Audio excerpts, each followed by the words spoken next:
So this guy told me about his experience with ghosts.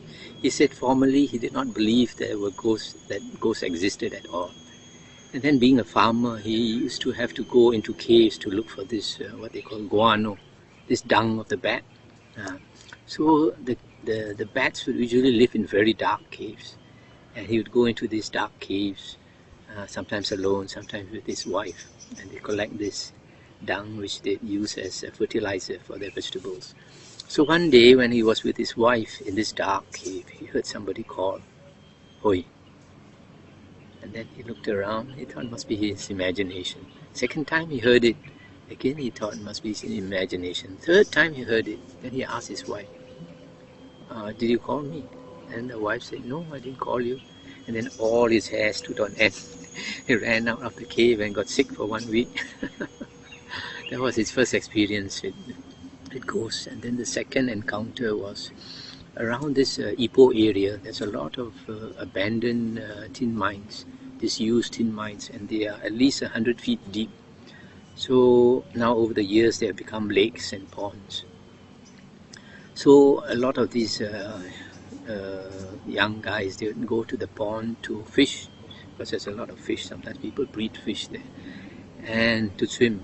So there was this neighbor of this vegetable farmer, 16-year-old boy, the only son in the family. He went fishing and swimming in that pool, and he drowned. And a few days after he died, the ghost came back. 11:30 at night, the ghost would walk along the streets and cry.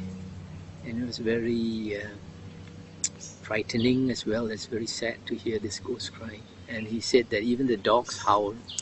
They'd howl and they close their eyes and they open their eyes and howl again. So this ghost would come along the street and then come to the house. Come to this house and cry and stand at the gate and cry. And possibly this house deva prevents it from entering the house. So it stand there every night at 11:30 and cry.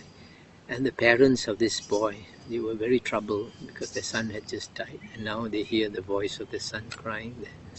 So after a few days they moved away. And then when this ghost came back at night and he realized the parents were not in that house, he started to enter other houses.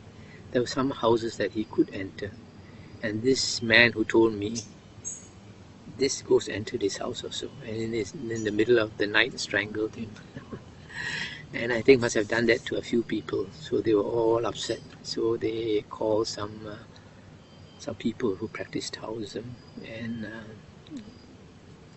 they managed to catch the ghost, put it in a small urn, and threw it into the sea.